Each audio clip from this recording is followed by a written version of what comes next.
Excuse me just a moment. That's Frankie, you want to drink or something? No, I just wish this whole thing would go away. It doesn't go away.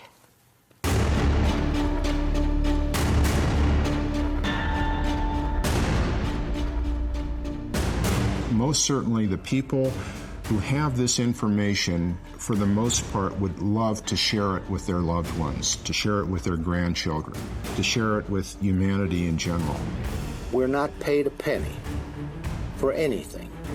I'm hoping that they will someday release the information. It's information of such great consequence that it's something that should be shared by all humanity. It's not something that should be limited to a privileged few within the United States government. The only reason we're doing this is to try and get as much of the truth out as we can while some of us are still alive. Well, now, Doctor, could they be hallucinations or some other misrepresented objects? They could, but I am firmly convinced that such an explanation is not valid for all of them. It might be in few cases, but there is still remaining a solid block of very reliable, good observations which cannot be explained by such means. I think we are entitled to know what's happening in this world. We live in it. It's our world. Headline edition, July 8, 1947. It's getting to be a long-lost story. It's not going to be too long before there's not going to be anybody left that was alive in 1947. The Army Air Forces has announced that a flying disc has been found and is now in the possession of the Army. They just think that you're nuts if you talk about it, so... And I don't just generally talk about it, to anybody unless somebody calls and asks me to tell them what happened. It's not a source of conversation over coffee. If I didn't think the government was withholding information on the overall situation, I wouldn't be sitting here being interviewed, for one thing. It doesn't get any easier, because every time that I tell somebody about it, I feel like I'm 12 years old again. They might regularly land outside on oceans or in uninhabited parts of countries, but they might also not be ready to tell us. He said, I mean the rest of your life. We will find you. Tell us what actually happened.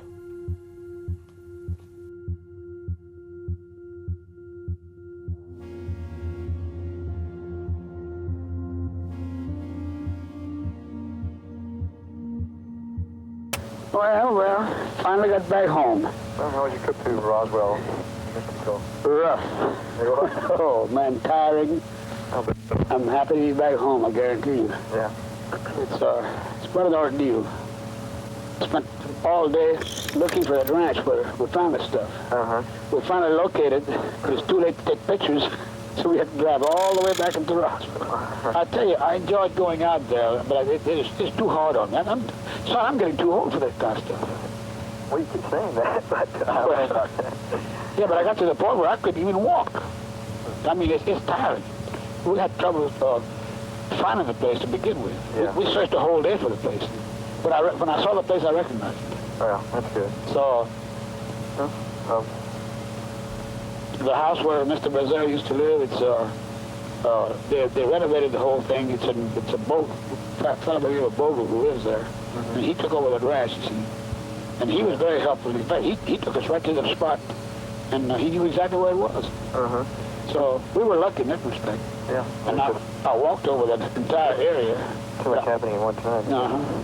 But I did recognize the exact spot. Oh, you did? Okay. Oh, yeah. I took him to the exact spot where that stuff was found.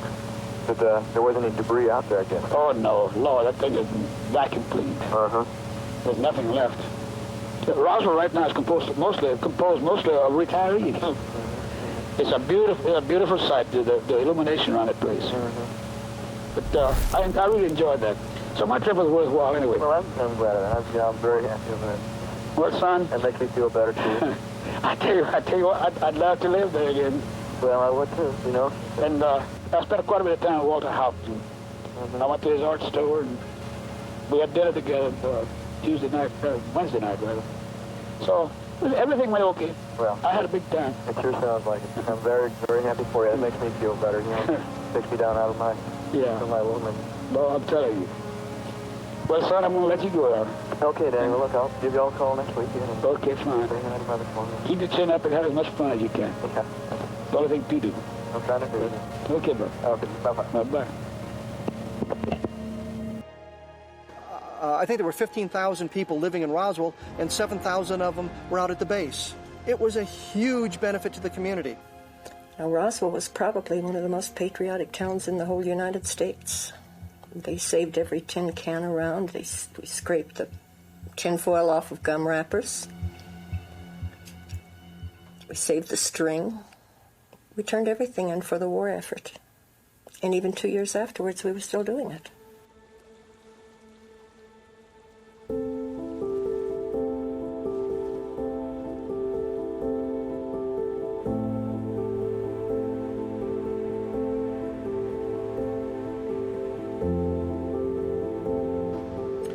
The sequence of events, as I've been able to establish them in my mind, is you've got radar sightings taking place early in July, 1st, 2nd, 3rd of July.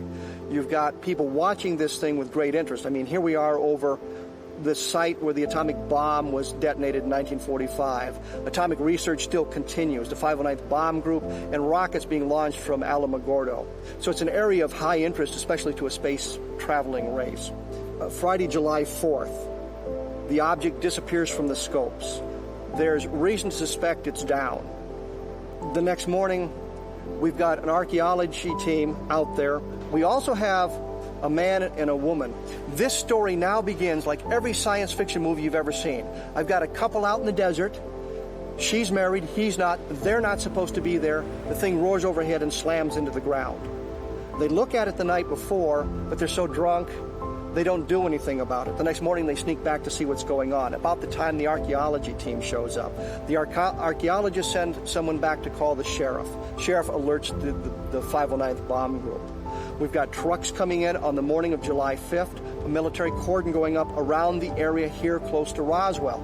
And this is what's critical. Why do you put up guards on the roads right off Highway 285 just north of town if all you've got is the debris field some 75 miles northwest? You don't need to do that. If the craft impacts much closer to Roswell, then the guards make perfect sense. You want to keep people out of the area. The team picks up the bodies at that location. They're brought back to Hangar 84.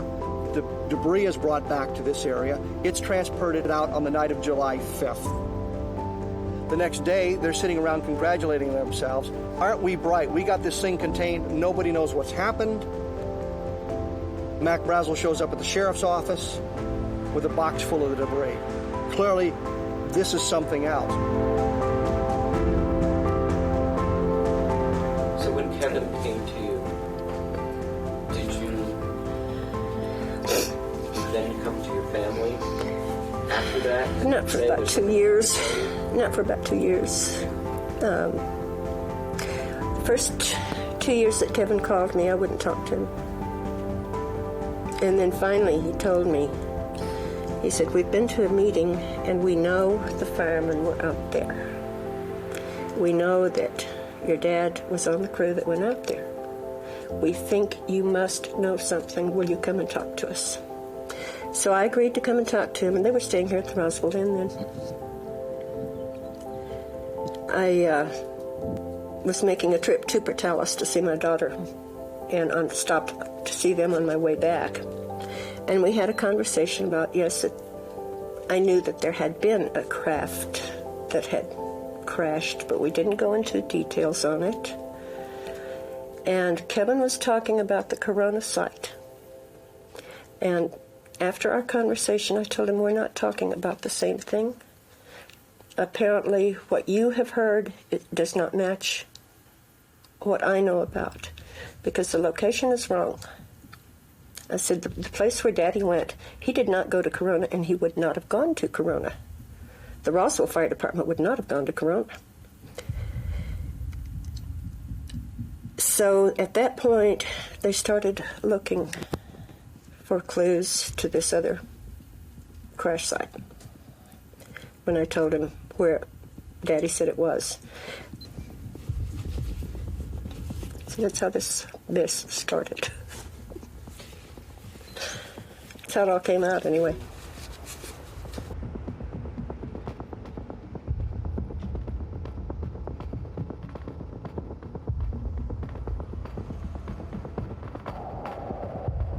My name is Frankie Rowe, R-O-W-E. Thank you. I know you've probably told this story a million times, but if you could tell it as fresh as possible for our audience, that would be great. Just tell me what happened when your dad came home that day. The very first time that I heard about this at all. Okay. Daddy came home from work. They worked shifts of a type that they would be on duty maybe 24 hours or 36 hours and then off 8 or 12, like that. So we hadn't seen him for a time. And he got home that evening and he came in so excited. And I was in the kitchen with Mother. And he asked Mother, he said, I've got something I want to tell everybody. Get everybody in here. And she said, we're cooking supper right now. And he said, well, how long is it going to be? Because I've got to talk to everybody.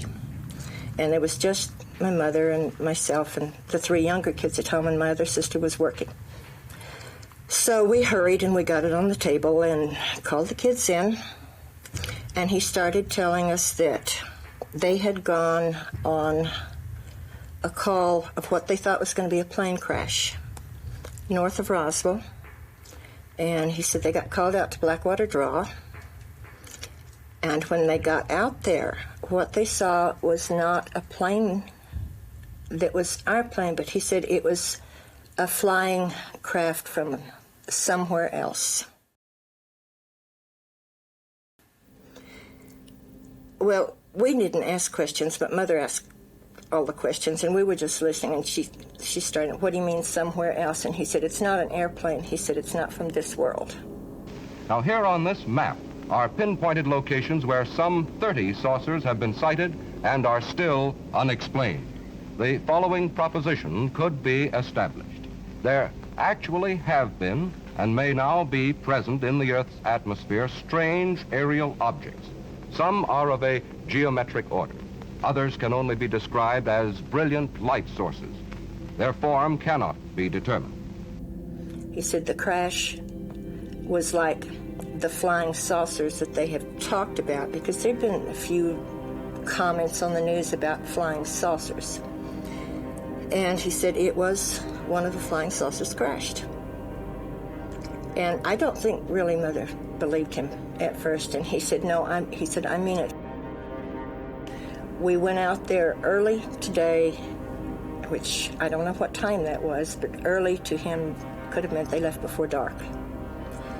And he said when they got there, they could see that there were 2 bodies that were laying on the ground outside of this craft, and that there was one, what he called little person. And he said there's one little person that was walking around, and he said they were still alive. So she asked him, you know, what did they look like? Did they look like us? And he said they were very small, about the size of a small 10-year-old child. But the head looked like the little insect that we played with or that we saw around our house called Child of the Earth. We all knew what that looked like, so nobody asked any questions on that. We assumed that meant that the head was too large for the body, and it had no hair, and it would have large eyes. We knew that because that's what the Child of the Earth insect looks like. He said they looked quite a bit like us. He said they were a lot smaller than we are. Because when he said a small 10-year-old child, I knew he meant smaller than I was. And I wasn't very big at 12 years old. I was a little small for my age.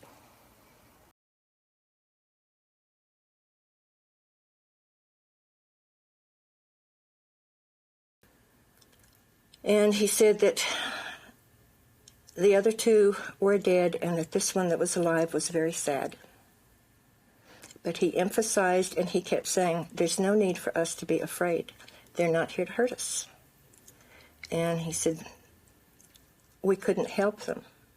And he was more upset over the fact that they couldn't help this little person.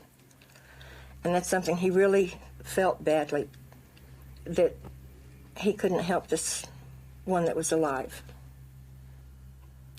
He said you could feel the hurt from this little person that was so saddened by the death of the others with him. And apparently they hadn't been there but just a few minutes, and he said the military came up and they made them leave. And so they went back to the fire station, and he said there had not been a grass fire, which would have been their purpose for going. And they thought there could have been if it had been a normal plane crash. I don't think Mother really wanted to believe it at first. And he talked about how could we be so smug to think that we were the only ones that God could create. If he could create this earth, he could create a lot of others too. So that was just a conversation over dinner that night. And then there wasn't too much said about it for the next couple of days. Then I was at the fire station one afternoon because I'd gotten sick. I had to see the doctor, and we only had one vehicle. So I went back to work with Daddy. He came home at noon and picked me up on his lunch. And I had gone to the doctor and was sitting in the kitchen part of the fire station, and I was eating a glass of ice chips. And a state policeman came in, and he yelled at Daddy. He said, "Hey, Dan, come over here." And he said, "Get all the guys. I want to show you guys something." The state policeman reached into his pocket, and he said, "I don't think you guys got to see anything like this the other day." And he pulled his hand out of his pocket, and it was closed up. He opened his hand over the table and dropped a piece of material that, when it hit the table, it was all wadded up when it left his hand, and when it hit the table, it spread out like it was water. And they were asking him, how'd you get by with this? And he said, well, he had helped with some of the pickup of debris, and he had managed to sneak that one piece in his pocket. He said, I don't know how long I'll get to keep this before I get caught. Because he said, everybody they catch, they're taking away whatever they've got. Last count, I had spoken to around 4 dozen people who handled various aspects of the debris. The most dramatic is the foil-like material that you could wad up in a ball and let it go and it would unfold itself. A lot of people reported that. What kind of material did we have in 1947 that had those properties? There were things like foil backed with cloth that when you wadded up, it would tend to unfold itself somewhat, but there were always the signs of creases. And some of the people were very specific. There was no sign of a crease or a fold in this thing when it was let down. After a while, they tried to burn it. Almost all of them carried the old-fashioned lighters. They tried to burn it, and they couldn't burn it. It wouldn't catch on fire, and they took out their pocket knives, and they tried to cut it, and they couldn't cut it. So they got into a discussion as to how bad a force it must have been to tear this piece of material. And they talked about, whether it came from the inside of the ship or the outside or what, and of course nobody knew where it came from. And while they were talking, I guess they all had their chance to play with it for a while, and it was laying on the table, so I reached over and picked it up. And I played for it probably about 5 minutes. And I tried everything they had done with the wadding it up. When you would wad it up in your hand, you couldn't feel it in your hand. You couldn't feel you had anything there. And it would go to a size that was so small that you'd have to look to see if it was still in your hand. And then when you drop it, it spread out all over the table. It made no noise, no sound of any kind. It was just like, it was nothing. It was like you were mashing air together. So it wasn't aluminum foil? Oh, absolutely not. No, we had scraped aluminum foil off of everything for the war effort. No, I knew aluminum foil. No, this definitely wasn't. I didn't realize the significance of it at the time. No, I just knew it was different than anything I'd ever seen before. So I forgot all about it after that.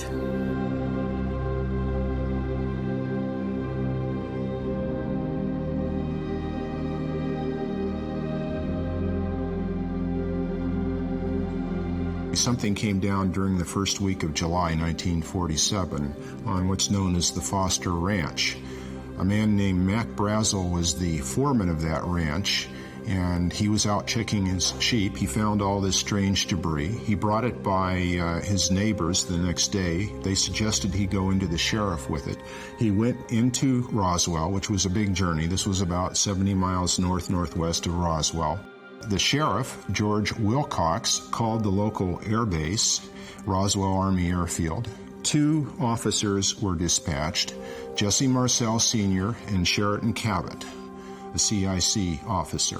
Mac Brazel shows him the debris field. Clearly it's just metallic debris. Question I posed to a number of people, why didn't they react differently? And the answer's always been, because they knew there was only one. They knew there was a single craft. They knew there was a single crash. They had it all contained. They took a calculated risk. Mac Brazel found some of the same stuff, but they knew it wasn't a craft itself. They knew it was just debris. They loaded pieces of debris into the Jeep. By the time he got back to the vicinity of the airbase, it was close to midnight. He stopped by his house to show his wife and 11-year-old son, Jesse Jr., this unusual debris. Well, Jesse Jr. now is an MD. He's a colonel in the Montana Air National Guard. He's a helicopter pilot. I understand he flew choppers in Vietnam. Very stable individual. The type of person that is seeking no notoriety, has no axe to grind on this. I think to a great extent he participates in these things to see if he can help get the truth out. I think this is what a bulk of us are doing. We're not, we have nothing to gain by doing this. My father was on the intelligence team at the Roswell Army Airfield, and it was his job to look at what they thought was a crashed aircraft or crashed something out there out of Roswell. When he came in, he was very excited. He woke my mother and myself up at must have been 1 or 2 o'clock in the morning, and he wanted us to see what he was bringing in from the field. And he said, this is parts of a flying saucer, and it was all brought in and spread out on the kitchen floor, and we just looked at it. You know, I picked up this particular I-beam and held it up to my upper left to look at it with the kitchen light reflecting on the inner surface, and that's when I saw the writing or the symbols of some sort. I thought at first, this is hieroglyphics or some kind of writing like that. It certainly looked alien to me. Hey, I won't see it down here. You'll have to hold it up. Okay, well, yeah, just tell me what to do, because I don't know how much of me you've got in the picture or anything. This was developed with the help of Jesse Marcel Jr. and Kent Jeffrey. This is a replica of what was picked up off of the desert by Major Jesse Marcel back in 1947. The one I saw was probably greatest 3/8 of an inch in cross-sectional diameter, 12 to 18 inches long. Actually, the material that I saw almost resembled something that could have been blown out through the side of the craft, like there was an in-flight explosion just spreading debris or blowing debris out of the side.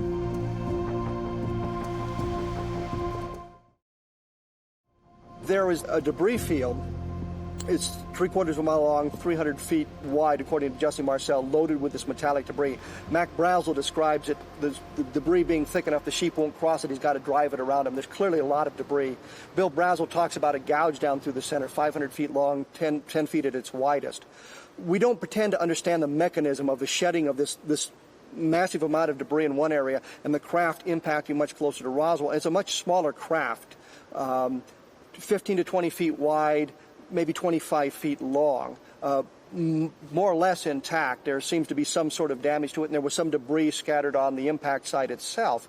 But I don't begin to understand the mechanism for the shedding of that much debris in one area and the craft being more or less intact in the other area, unless there's some kind of an outer shell that it shed, or this was some kind of an escape capsule and the entire craft disintegrated, and this is how they attempted to get out. We just do not understand that, and we have to speculate about it. Something crashed into the desert outside Roswell in 1947, and the ham-fisted fashion in which the U.S. Air Force handled the incident convinced a great many people that it was a flying saucer, and that at least one alien creature was recovered from the crash site. It is precisely the mixture of religion, science, superstition, and folklore, intelligence, and ignorance that has produced among Americans an entire subculture of belief in extraterrestrial life. It has gotten old. Like anything else, it has become a job, a task, no longer an exciting experience. My name is Walter G. The G stands for George Haut. H-A-U-T. You ought to remember Haut.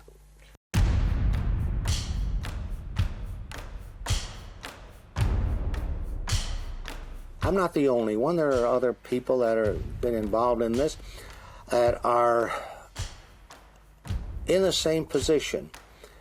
We're not paid a penny for anything. The only reason we're doing this is to try and get as much of the truth out as we can while some of us are still alive. You got to look at the age group that was out at the base at that time. So many of the people that have been doing the legwork, so to speak, were in their 20s. I was one of them. At the base, I was a crew member, navigator bombardier. That was my primary duty assignment. My secondary was as public relations officer for Roswell Army Airfield and the 509th Bomb Group. The 509th Bomb Group, incidentally, was a very elite group. It was the only atomic bomb group in the world at the time. The 509th Bomb Group was originally organized during World War II. Their mission was to drop the atomic bombs on Japan.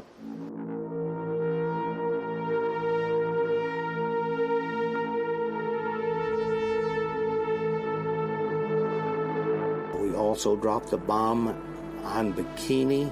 The organization was pretty much of a tight-lipped organization. By the time you get to Roswell in 1947, it's the only atomic strike force in the world. They're training people to begin other atomic bombing groups in the Air Force. If you became the commander of the 509th Bomb Group, you inevitably were promoted out of the job and became a general. It was the premier group in the Air Force in 1947. Today's edition presents a roundup of the latest developments in the finding of a flying disc. I was called to headquarters, was given copies of a press release which stated in essence that we had in our possession a flying disc. The Army may be getting to the bottom of all this talk about the so-called flying saucer. As a matter of fact, the 509th Atomic Bomb Group headquarters at Roswell, New Mexico, reports that it has received one of the discs which landed on a ranch outside Roswell. From what we know, it was shown to William Blanchard in the morning. About 12 o'clock at noon, a press release was issued by Blanchard. My father is a 30-year retired Air Force colonel, a World War II fighter ace, and he knew and worked with William Blanchard in the early 1960s. And according to my father, Blanchard was no fool. Blanchard was not the kind of man to put out a press release about something so dramatic as a crashed UFO without being absolutely certain he was correct. In other words, if Blanchard said there was a crashed disc, there was a crashed disc. Colonel William Blanchard of the Roswell Air Base refuses to give details of what the flying disc looks like. The media here was localized media. You had a radio station of 250 watts. If you were outside of town, you basically didn't get it. You had a second radio station of equal size. You had 2 newspapers. You could control the media very carefully. It strikes me as odd in today's environment to hear a radio station owner tell me that the FCC would call and say, if you broadcast a story, you will lose your license. And they don't tell the FCC to go play with themselves and broadcast the story anyway. They suppressed the story, and they were able to suppress the story. They were able to do what they needed to do to suppress it. This was a military town in 1947. The Army Air Forces has announced that a flying disc has been found and is now in the possession of the Army. Army officers say the missile, found sometime last week, has been inspected at Roswell, New Mexico, and sent to Wright Field, Ohio, for further inspection. We have the military moving in, cleaning all of that material up. Walter Haut issues his press release saying we've got a flying saucer. I was told to hand deliver to the 4 news media we had in town at that time. We had 2 radio stations and 2 newspapers. After I had lunch, I went back out to the base. First phone call that I got when I got back to the office was a fellow from London, England. His interest was, why did we put out the press release in the manner we did? And how did Major Marcel know how to fly this object? I had to explain to him that the press release was put out on the orders of the base commander, number 1. And number 2, Major Marcel did not fly this object. He took this material and put it on an aeroplane, and the aeroplane was flown forward.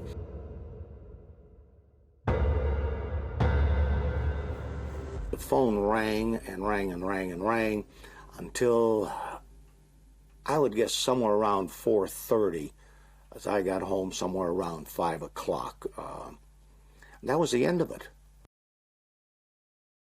The next morning, when I went out and picked up the newspaper, it said that headline that General Ramey emptied our saucer. The story was done.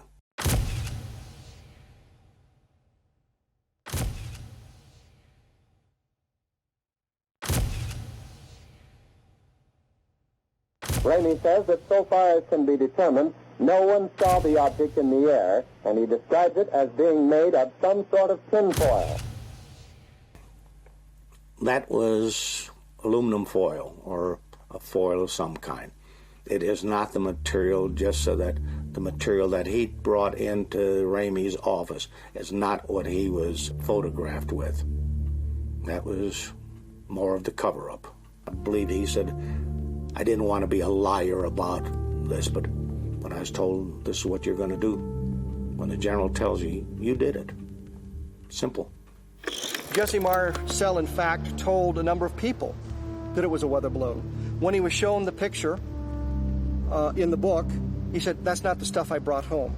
You know, when he came back from Carswell, after flying the debris, he did tell me not to talk about this, told my mother not to talk about this. This is a non-event. Play like it never happened. Don't even talk about this with your friends, which I didn't. And years later, he confided that he was actually part of the cover-up because he went along with the Air Force explanation, even though he knew full well that that was not true. What do you think about the weather balloon story? I think it's been a lie from the beginning. But they have to cover up some way. There was no weather balloon. My dad would not have gotten excited over a weather balloon. He was not easily excitable. And this is the most thrilled I'd ever seen him in my life. He thought that was the most fantastic thing in the world. Roswell was a brainwashed town. When the government said, It was not a flying saucer. There were no space people here. It was a weather balloon. The people in Roswell said, okay, it's a weather balloon. Roswell seems to be the first event like this because they were simply not prepared. So we've got a lot of interest in this area. The lid is slowly being shut down. And it's absolutely brilliant what they did. They announced they have a flying saucer, but they've already captured it. They've already got it. There's nothing to see, so nobody goes out looking for the thing. Then they shift everything to Fort Worth. The higher headquarters says, no, those guys made a mistake. It was just a weather balloon.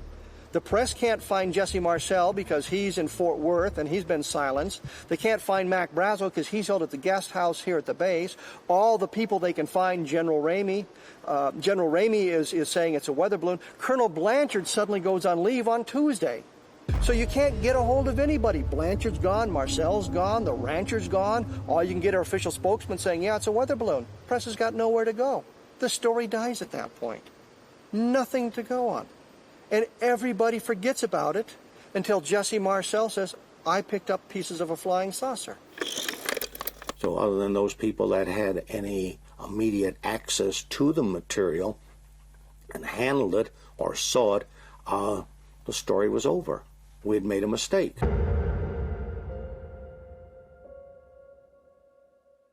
Fear will do a lot of things. And that was fear. In 1947, it was much easier to intimidate a child than it is in today's world. We were not exposed to things like TV. We didn't have a TV in 1947. And it was just, we were a very patriotic town. If we were told you don't do something for government safety, the safety of your country, we didn't do it.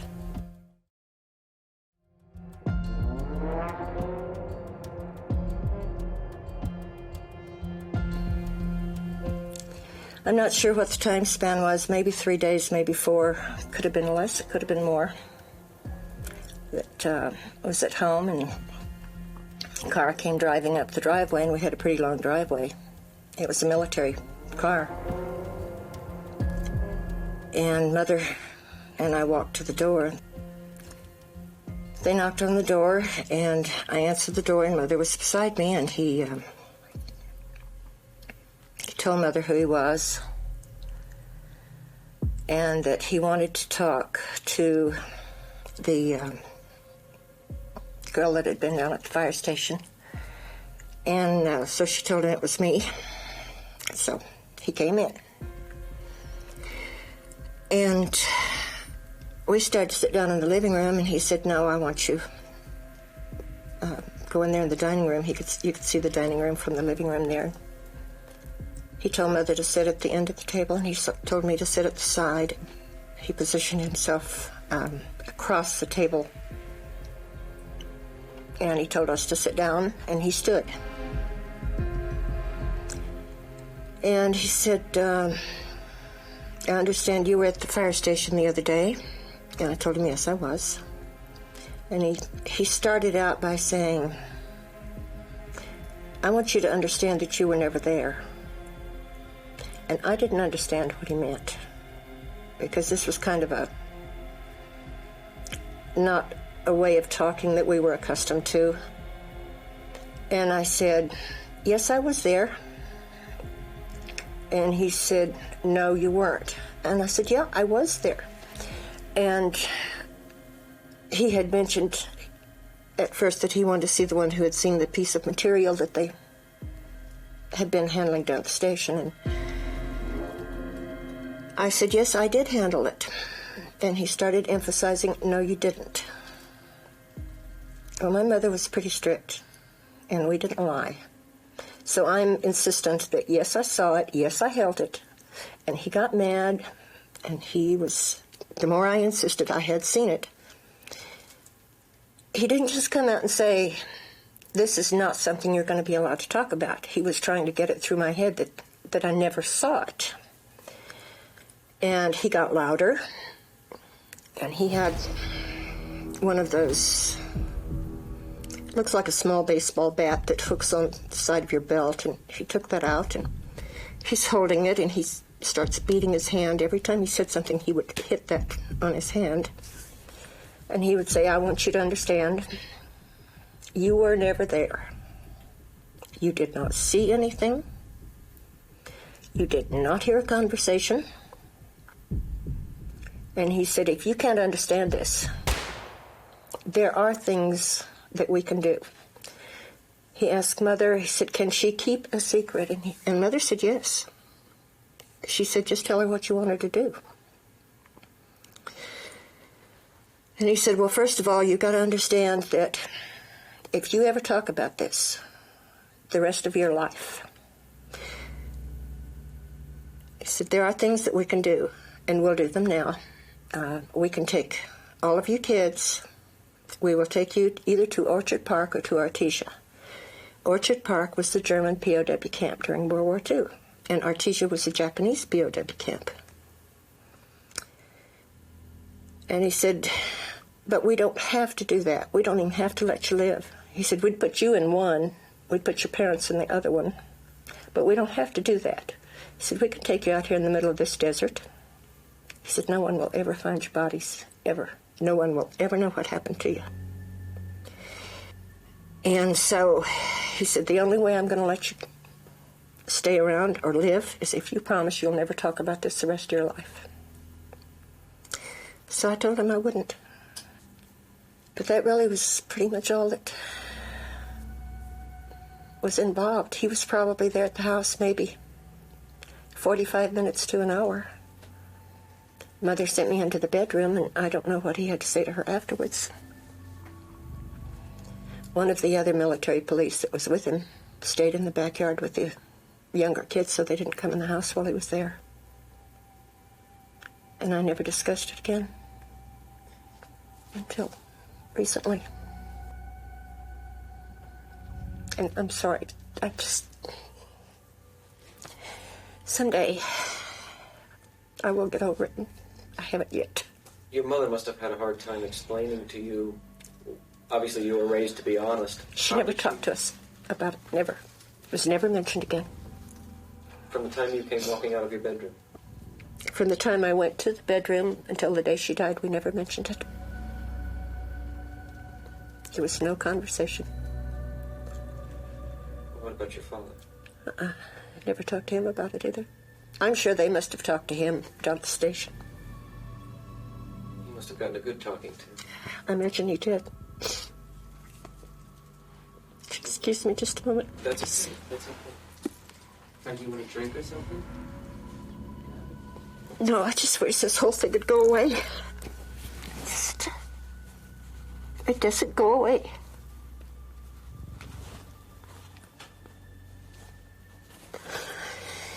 And it doesn't get any easier, because every time that I tell somebody about it, I feel like I'm 12 years old again. I can see the guy standing there with his sunglasses on, and he never took his hat off, and he never took his sunglasses off, beating his hand with that stick and threatening us. And at the time he did it, it was okay. Because we'd been through the war, we understood, and I didn't realize it was intimidation. I had no idea what it was until probably the last 5 years, actually. Because I never talked about it again. I never mentioned it to anybody. When this all came out and my kids found out about it, they were really upset with me. Why? Because I never told them about it. I have a husband who was very upset with me about it, too, because I never told him about it.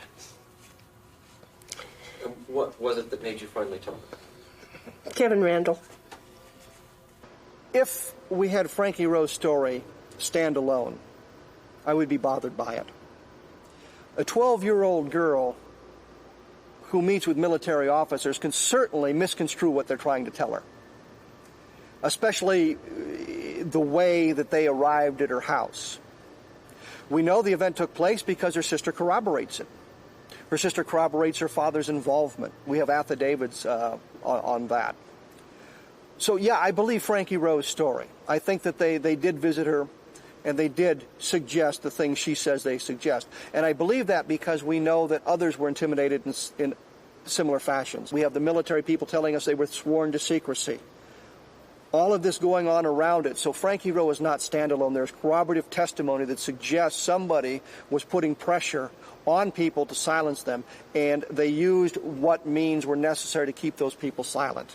With the military people, it was merely the threat of imprisonment and going to jail because they understood that. With some of the civilians, they were told that if you ever talk about it, you will be killed. One of the people I forgot, Sheriff Wilcox, his family was told the same thing, that if he talked about it, not only would he be killed, his wife would be killed, and his daughters would be killed. The whole family would be wiped out. That comes from Sheriff Wilcox's granddaughter, Barbara Duggar, who heard the story from her grandmother. So we have a wide range of testimonies from various individuals telling us of the pressures that were placed on them to keep them silent. And I think they used a technique that was best for that specific group of individuals.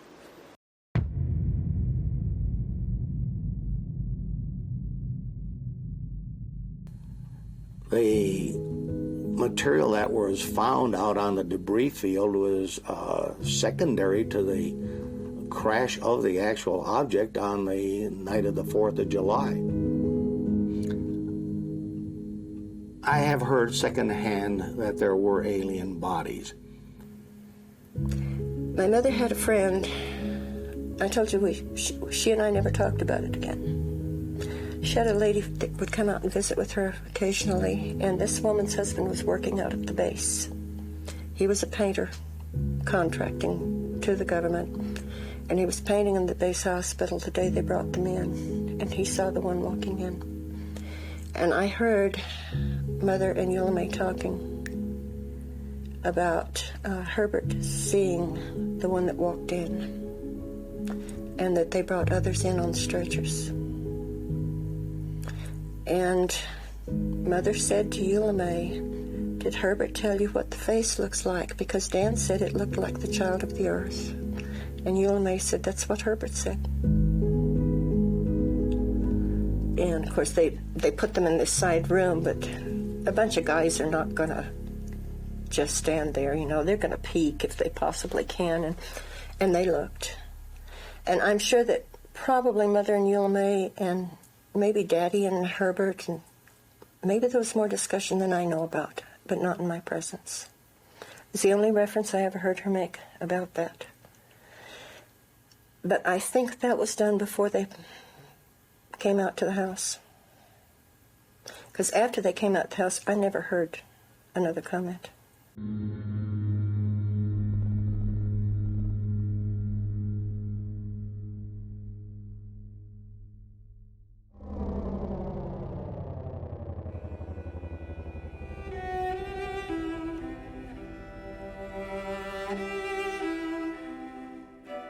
The U.S. Air Force is about to tell us what it says happened. We're going over to the Pentagon now, where Colonel John Haynes of the U.S. Air Force will tell us. Good afternoon, ladies and gentlemen. For some bizarre reason, the Air Force, which whenever you queried it about UFOs, said we have no interest in UFOs. If you feel threatened by them, contact the local law enforcement, decided they were going to reinvestigate the Roswell case. The conclusion of the first report left no doubt that what was recovered near Roswell, New Mexico in July 1947 was debris from a formerly top-secret Army Air Forces research project, codenamed Mogul. In 1947, they told us it was a balloon with a Ray 1 target attached to it. They then looked at their documentation and said, well, we told a little white lie in 1947. Instead of just being a normal meteorological balloon, it was part of the array train for what was then classified, the classified project, Project Mogul. Mogul was an attempt to acoustically detect Soviet nuclear blast and ballistic missile launches. The Air Force said that explains it. It's a highly classified project. The people at Roswell wouldn't have recognized the balloon. That's why it was covered up. We didn't want the people to get back to Project Mogul. Where this falls down is they have no documentation to prove what was picked up at Roswell was a Project Mogul balloon. The people at Roswell, Jesse Marcel, for example, the air intelligence officer, was part of Operations Crossroads, and we're told that the Ray 1 targets and the meteorological balloons were used as part of the atomic testing, so he should have been familiar with the balloons. So you've got a situation where they're saying these guys with their fingers on the triggers, if you will, can't identify a balloon and are so hysterically possessed that they claim it's a flying saucer. They didn't review the tapes of Louis Rickett, the counterintelligence NCOIC at the base, who saw the debris and commented on it. They didn't review the tapes of Major Edwin Easley, who told me that he couldn't talk about it because it was still classified 47 years later. Told me a number of times in our first conversation, I can't talk about it. I was sworn to secrecy. They didn't even talk to Brigadier General Arthur Exon, who reported that he flew over the two distinct sites, and reports the gouge. A balloon will not leave a gouge. So they didn't talk to the people I would think were key people. Instead, they talked to the people that are going to lead them directly to the Project Mogul explanation and let it go at that.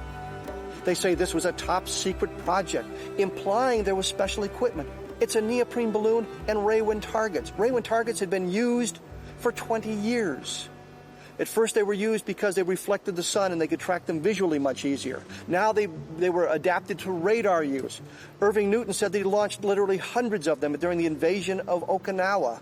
There's nothing special about these balloons, nothing at all. And by placing it with Project Mogul, we're implying that there was something unusual about these balloons, that there was something that would keep these people from identifying, but there wasn't.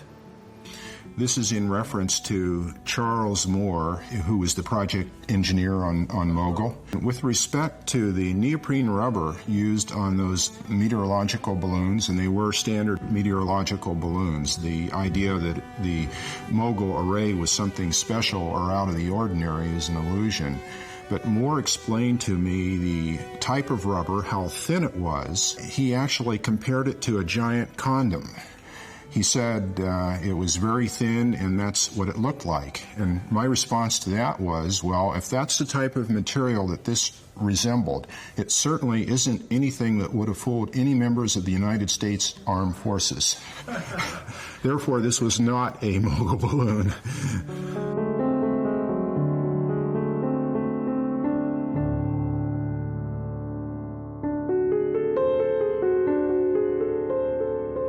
I don't know that the Air Force has ever explained what took them so long to say this is the explanation, if this is the explanation. When I sent the first request to the Secretary of Defense for a response about the Roswell incident in view of the fact that there were these accusations, essentially of a government cover-up, the response I got was a very terse letter that said in about a sentence or two from the Air Force, we referred your letter to the National Archives, and that's all it said. The National Archives then said, we don't have any information about the Roswell incident, which I was convinced the Defense Department had to know before they were sending me there. So in other words, I thought I was getting the runaround. They believe that the records, in fact, were destroyed more than 4 decades ago. So there's not an individual on the job now we can just call up and say, what happened to these records? And so the GAO has simply no further recommendations or ideas on how to go farther. The only records we're talking about being destroyed are communications from Roswell Army Airfield, 509th, only atomic bombing group in the world, out moving messages. How about the analysis of the materials? How about the autopsy reports? How about the eyewitness testimony from those who stood guard, those who carried it, those who tested it at various government labs? There ought to be a ton of other paper. What happened to this? What happened to the one that was alive? I'm positive that there's information being withheld from the public domain concerning the Roswell event.